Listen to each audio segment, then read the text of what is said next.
herzlich willkommen zu einer neuen Reise. Dieses Mal geht es für mich 3 Wochen lang durch Sri Lanka.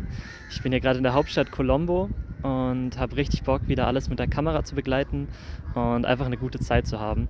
Deswegen würde ich jetzt auch sagen, rede ich gar nicht lange drum herum, wünsche euch ganz viel Spaß und Film ab. There's nothing like it, not like the way you move. I can try, but I can't hide it from you. 'Cause I can't wait for you. I can't. In Colombo bleibe ich nur ein paar Stunden und nehme am Nachmittag den Zug gen Süden, nach Galle. Die Strecke verläuft entlang der Küste und schon allein die Fahrt an sich ist ein Erlebnis. Ja, ich sag, dafür ist das deutsche Gehirn nicht ausgelegt, Alter. Auch für den Zug und der Fahrt. Das ist so geil, das ist wirklich so geil. Der erste Tag, die erste Zugfahrt, kann das doch wieder alles nicht.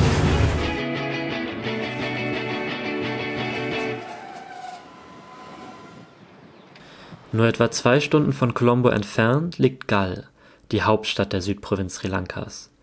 Berühmt ist sie vor allem für das Galle Fort, eine Festung, die in der Kolonialzeit von den Portugiesen errichtet wurde.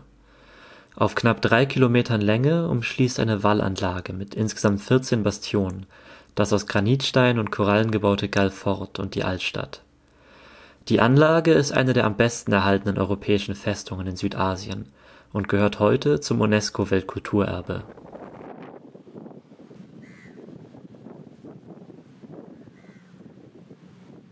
Viel mehr gibt es für mich hier allerdings nicht wirklich zu sehen und daher nehme ich noch am gleichen Nachmittag den Zug nach Mirissa, eine der berühmtesten Küstenstädte Sri Lankas.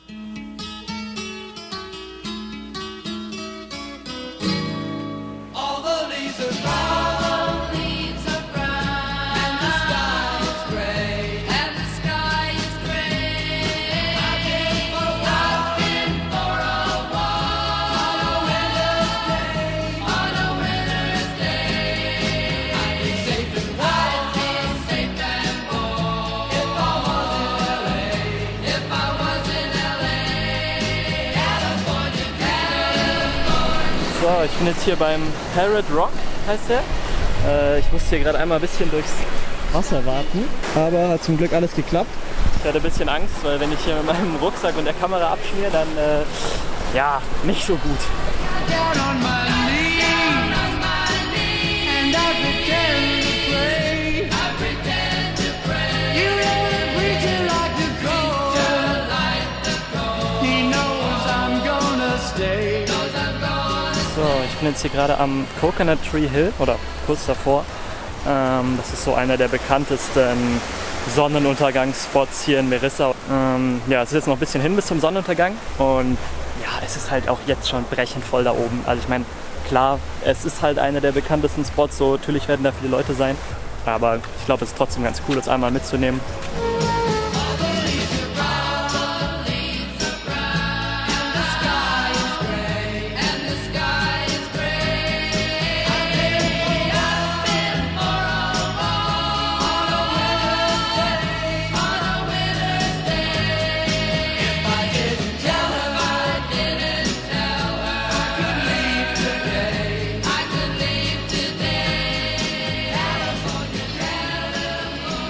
Guten Morgen aus Mirissa. Ich bin hier in dem Mi Surf Hostel. Das ist wirklich ultra schön. Also so komplett in der Natur, unter Palmen. Richtig geil. Und ja, ich war gestern noch feiern mit ein paar Leuten hier aus dem Hostel. Unter anderem auch einfach mit dem Hostelbesitzer und seiner Frau. Die beiden sind mega cool. Also ja, richtig geil. Und ja, ich bin jetzt noch einen Tag hier in Mirissa. Soll mal gucken, wo es danach hingeht. Aber ich möchte heute mal so ein bisschen mehr so die abgelegenen Strände hier auschecken. Ja, das ist der Plan. Ich gehe zum Nyana Wella Beach, noch ein echter kleiner Geheimtipp. Er liegt etwa eine Dreiviertelstunde Fußweg von meinem Hostel entfernt, gut versteckt zwischen Palmen und Felsen. Eine singalesische Familie betreibt dort ein Café und ich miete mir für kleines Geld eine Strandliege. Über den ganzen Tag sehe ich hier nur eine Handvoll anderer Touristen und ich genieße einfach den Moment in dieser beeindruckenden Kulisse. Around to show you how she's a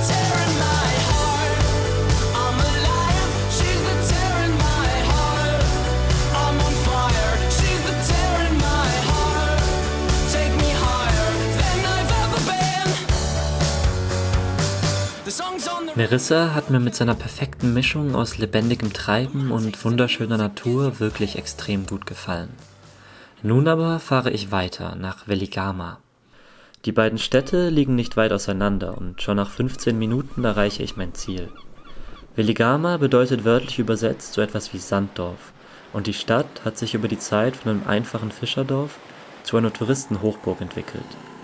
An dem rund 2 Kilometer langen Sandstrand reiht sich eine Surfschule an die nächste und in den Straßen herrscht geschäftiges Treiben.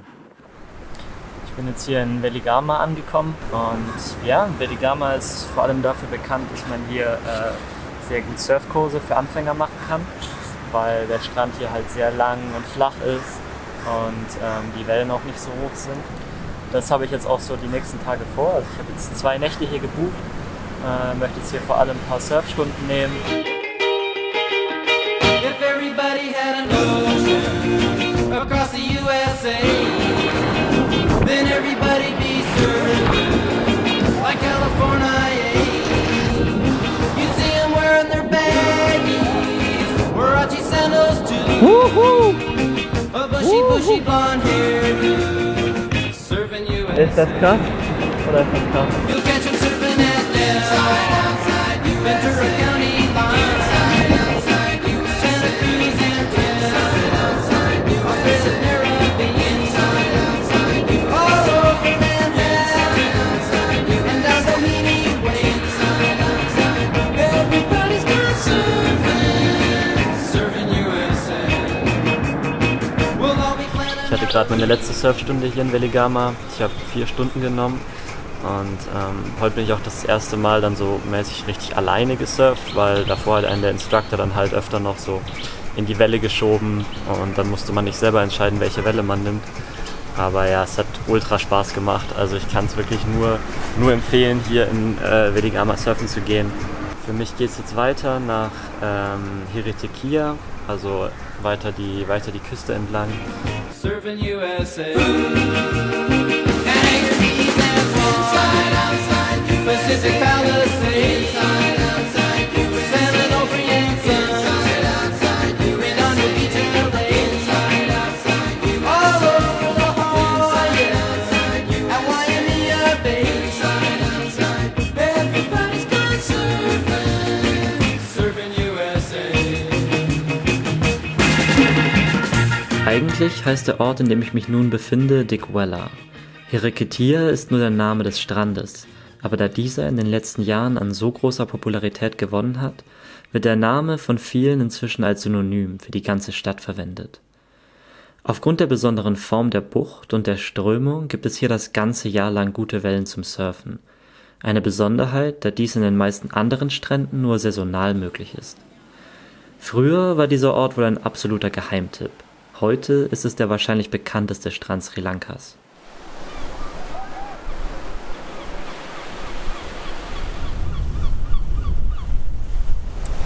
Hi, herzlich willkommen aus Hiritekia. Ich bin ja gerade direkt vor dem Hiritekia Beach, auf so einem Felsen hier, ist richtig cool. Und ja, ich wollte hier eigentlich nur eine Nacht bleiben, bin jetzt aber schon meine 3. hier, weil es ist einfach erstens super schön. Man kann hier super toll surfen. Ich bin ja davor immer nur so kleine Wellen gesurft, auch in Weligama. Und hier das erste Mal noch größere und es macht unfassbar viel Spaß. Genau, deswegen bin ich da länger geblieben. Jetzt mache ich heute Nachmittag noch eine Safari mit 2 anderen Girls aus Deutschland. Das wird safe auch richtig cool.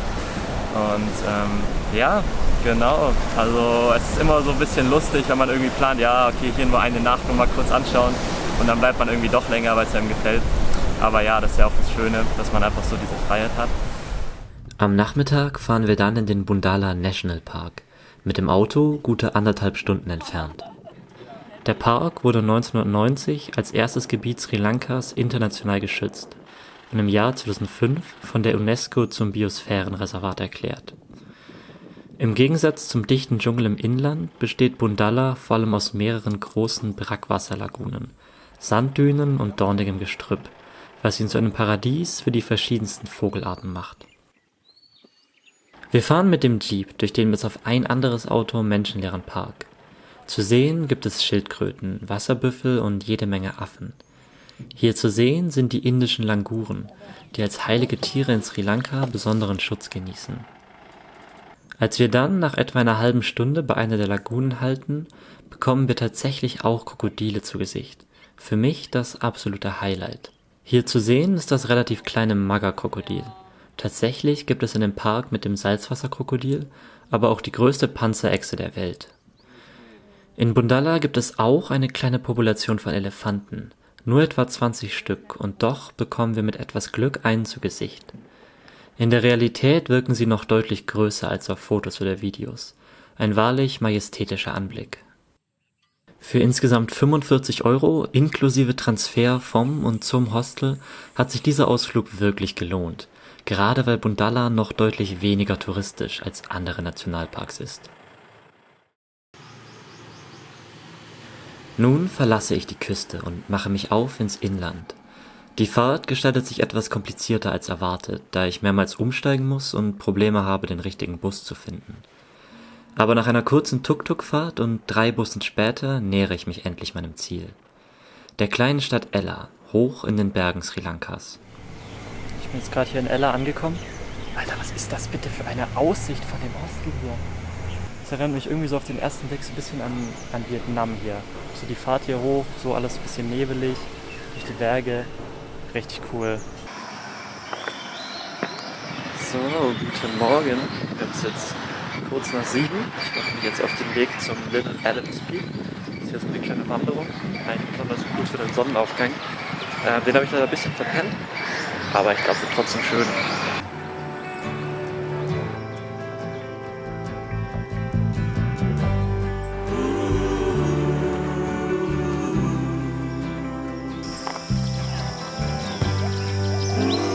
Ich bin hier wirklich gerade erst auf dem Wanderweg. Das ist so unfassbar schön schon. Alles ist grün, die Sonne scheint, diese Aussicht dazu, diese Bergwände. Also, wow. Mama, take this badge off of me.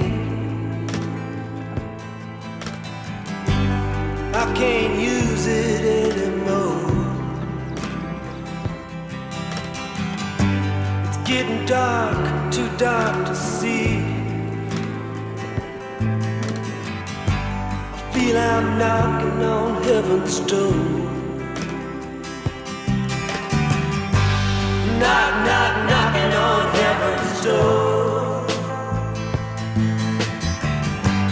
Knock, knock, knocking on heaven's door. Knock, knock, knocking on heaven's door.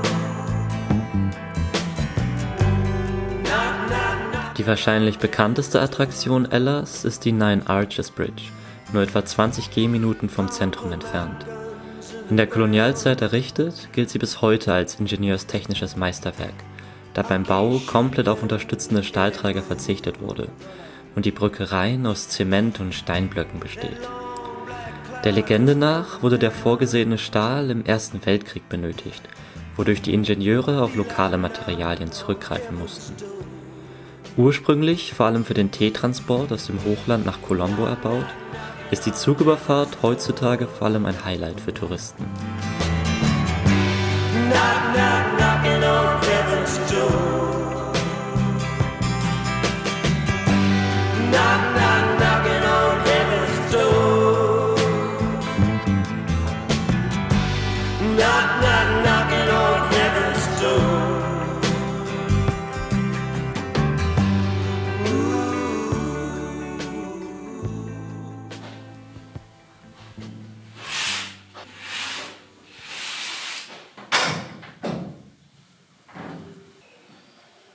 Hi, ich bin nicht mehr in Ella. Ich bin inzwischen am Fuße des Adams Peak. Das ist ein 2200 Meter hoher Berg im Hochland Sri Lankas. Und ja, ich habe jetzt ja die letzten 3 Tage in Ella verbracht. Hat mir extrem gut gefallen, einfach weil es so eine schöne Abwechslung war zur Küste, in diese Berglandschaft reinzukommen. Ja, wie gesagt, hat mich echt auch so ein bisschen an Vietnam und so erinnert. Genau, jetzt bin ich aber am Adams Peak. Da möchte ich dann morgen zum Sonnenaufgang hoch. Ich habe so gehört, man braucht so 2 bis 3 Stunden und Sonnenaufgang ist ja hier so um 6 Uhr, deswegen werde ich wahrscheinlich um 3 dann hier los. Freue ich mich sehr drauf, habe schon von ein paar Leuten gehört, dass es extrem schön sein soll. Guten Morgen, wir haben 2:52 Uhr. Ich bin jetzt aufgestanden und ja, jetzt geht's los. Der Adams Peak ist tatsächlich mehr als nur ein Berg, denn er ist einer der wenigen Orte, der für alle 4 großen Weltreligionen heilig ist. Das Herzstück ist ein Fußabdruck auf dem Gipfel. Für die Buddhisten ist dies ein Abdruck von Buddha, den er dort bei seinem 3. Besuch der Insel hinterließ.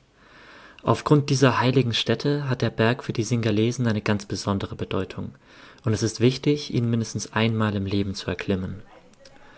Doch der Weg ist fordernd, denn auf nur rund 6 Kilometern erklimmt man 5.500 Stufen und über 1000 Höhenmeter.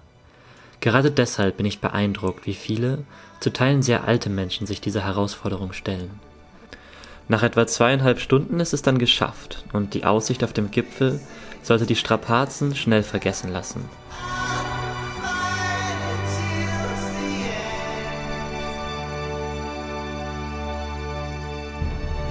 Creatures of my dreams raise up and dance with me. Now and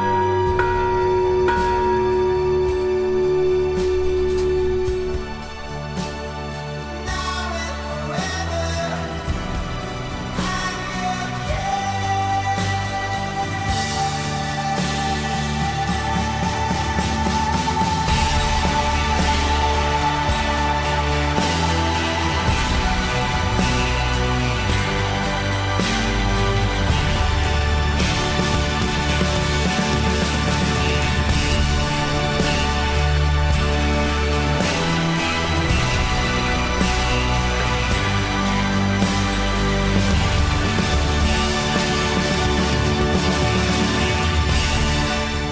So, ich bin jetzt wieder ein bisschen abgestiegen, aber jetzt bin ich hier ein bisschen weiter unten, ist man ein bisschen mehr alleine. Und es ist wirklich ultra schön. So die Wolken hängen so im Tal und die Sonne geht langsam auf. Und ja, jetzt sieht man mal so langsam, wo man hier die letzten 3 Stunden hochgewandert ist. Ja, richtig schön.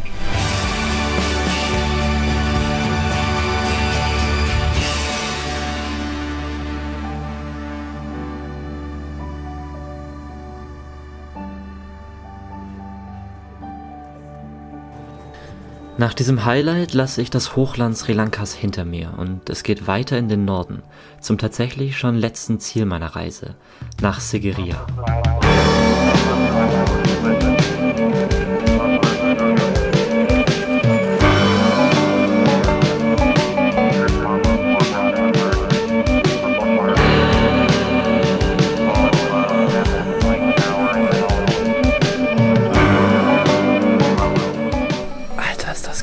Ungelogen.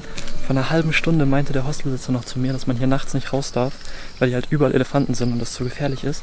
Jetzt ist einfach genau vor mir ein Elefant. 10 Meter. Aber, also der ist am Fressen. Ich glaube, der chillt. Hier. Ist das ein Anblick? Where'd all the time go? It's starting to fly.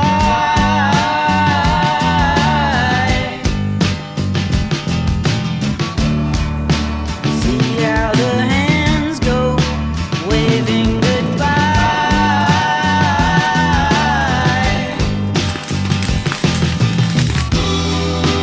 No, I get so forgetful. Sigiriya hat mich mit seiner beeindruckenden Landschaft wirklich überrascht. Und als der Tag und damit auch meine Reise sich langsam dem Ende neigt, besuche ich noch das absolute Highlight. Den Pidurungala Rock, ein riesiges Steinplateau über dem Dach des Regenwalds.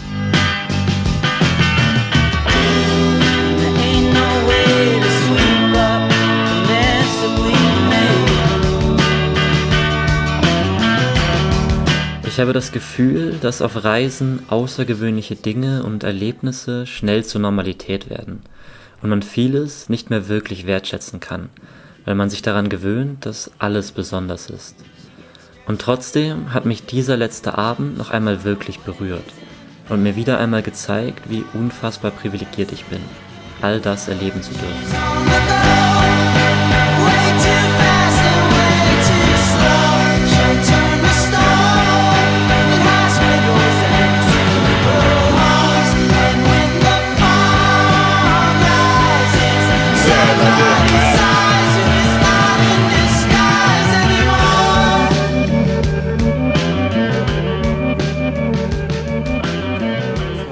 bin wieder am Flughafen und damit endet meine Reise jetzt hier auch schon wieder. Ja, die Zeit ist wirklich wie im Flug vergangen. Ich glaube, Sri Lanka ist wirklich das perfekte Land, wenn man nur einen begrenzten Zeitraum hat, weil es einfach so divers ist. Man hat so viele verschiedene Sachen von den Stränden im Süden, über die Berglandschaft, über den Dschungel. Also ja, einfach ultra schön. Das fühlt sich auch gerade noch so ein bisschen unwirklich an, dass es jetzt schon vorbei ist und dass es wieder nach Hause geht. Und gestern saß ich da noch auf diesem Felsen mitten im Dschungel. Aber ja, das soll es von mir gewesen sein. Ich hoffe, dieser Film hat euch gefallen. Vielen Dank fürs Zuschauen, macht's gut und ciao.